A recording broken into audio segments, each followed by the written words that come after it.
गांव के पुराने ढाबे में चावल और दाल रोज बनते थे। एक दिन मालिक ने कहा, कल से होटल बंद होगा, अब शहर जाना है। चावल और दाल चुप हो गए। अगली सुबह आखिरी बार दोनों साथ पकाए गए। खुशबू फैली, ग्राहकों की भीड़ लगी। सबने कहा, आज का स्वाद कुछ अलग है। जब थाली खाली हुई, चावल बोला, हमारा काम पूरा हुआ दोस्त। मुस्कुराई, हाँ, हमने हर दिल में अपनी याद छोड़ दी। और उस रात खाली ढाबे में उनकी खुशबू देर तक तैरती रही। 5 सितारा होटल में चावल और दाल अब मशहूर हो चुके थे। हर कोई उनकी तारीफ करता, पर उनके दिल में कुछ कमी थी। एक दिन शेफ ने पूछा, तुम इतने उदास क्यों हो? चावल बोला, हमें अपने ढाबे की याद आती है, वो मिट्टी की खुशबू, वो प्यारे लोग। शेफ मुस्कुराया और बोला, चलो तुम्हें घर ले चलता हूँ। अगले दिन वह उन्हीं के पुराने ढाबे में लौट आए। भले ही वहाँ रोशनी कम थी, पर दिल की गर्मी ज्यादा थी। दोनों बोले, यही हमारी असली जगह है। सबका दिल जीतने के बाद चावल और दाल की चर्चा दूर तक फैल गई। एक दिन शहर के बड़े होटल से शेफ आया और बोला, मैं अपने मेन्यू में रखना चाहता हूँ। दोनों खुशी से झूम उठे। होटल की चमकदार रसोई में पहली बार पकते हुए उन्होंने एक दूसरे से कहा, हम वही सादे चावल दाल हैं, बस जगह बदल गई। जब मेहमानों ने खाया तो सब बोले, वाह, कंफर्ट फूड।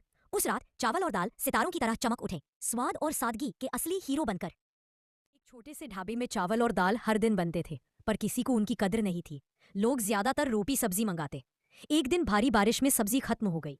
ढाबे वाले ने कहा, आज बस दाल चावल ही मिलेगा।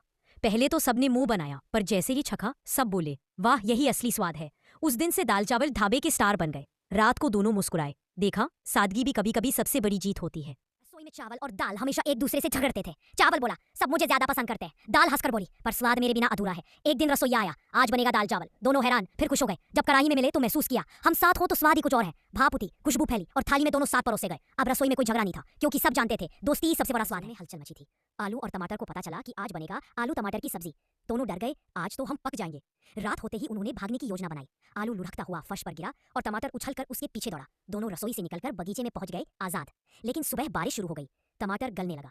आलू ने उसे पत्ते से ढक लिया। दोनों ने कहा, अगर साथ हैं तो डर कैसे? आलू और टमाटर बहुत अच्छे दोस्त थे। हर दिन वे बातें करते, हंसते और बच्चों के टिफिन में साथ जाने का सपना देखते। एक दिन रसोईया बोला, आज बनेगा टमाटर आलू। दोनों खुश हो गए कि आज वे साथ रहेंगे। पर जब खाना बनते बनते टमाटर गलने लगा तो आलू ने रोते हुए कहा, मैं तुझे कभी नहीं छोड़ूंगा। भले ही दोनों पिघल गए, पर टिफिन में साथ पहुंचे। कहा, वाह, कितना स्वादिष्ट। और इस तरह उनकी दोस्ती स्वाद बनकर सबके दिल में बस गई। आलू और टमाटर सबसे अच्छे दोस्त थे। हर दिन दोनों बातें करते, आज कौन सी डिश बनेगी। एक दिन कुक ने कहा, आज आलू टमाटर की सब्जी बनेगी। दोनों हंसे, बोले, वाह, आज तो हम साथ रहेंगे। लेकिन जैसे ही कढ़ाई में डाले गए, टमाटर पिघलने लगा और आलू ने कहा, डर मत दोस्त, मैं तेरा स्वाद संभाल लूंगा। कुछ ही देर में दोनों एक हो गए। अब कोई उन्हें अलग नहीं कर सका। दुनिया ने कहा, वाह, क्या जबरदस्त जोड़ी है। नाम का बंदर रोज करतब दिखाता था। लोग हंसते, तालियां बजाते और बच्चे उसे दाना खिलाते थे। पर एक दिन बिल्लू बीमार पड़ गया। उसका मालिक बोला, आज आराम कर। लेकिन बिल्लू ने आखिरी बार मंच पर छलांग लगाई। वो मुस्कुराया, सबको सलाम किया और धीरे धीरे जमीन पर गिर गया। भीड़ चुप हो गई, बस उसकी टोपी हवा में उड़ रही थी। मालिक की आंखों से आंसू बह निकले, क्योंकि उस दिन मेला तो बंद हो गया, पर बिल्लू की हंसी सबके दिलों में रह गई। गांव में मीतू नाम का तोता था।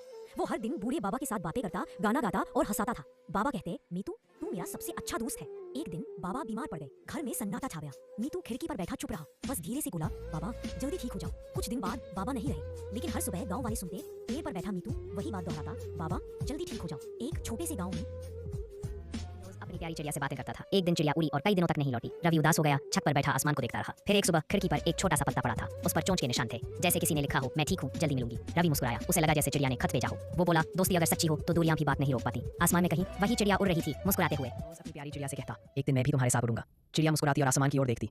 एक रात रवि ने सपना देखा, वो पंखों वाला बन गया है। वो और चिड़िया बादलों के ऊपर उड़ रहे हैं, इंद्रधनुष को छूते हुए। हवा में हंसी गूंज रही है। लेकिन अचानक बिजली कड़की और रवि गिरने लगा। तभी चिड़िया ने उसे थाम लिया। सुबह जब रवि उठा, खिड़की पर वही चिड़िया थी। वो बोली, सपनों में जो सच महसूस हो वही असली जादू होता है।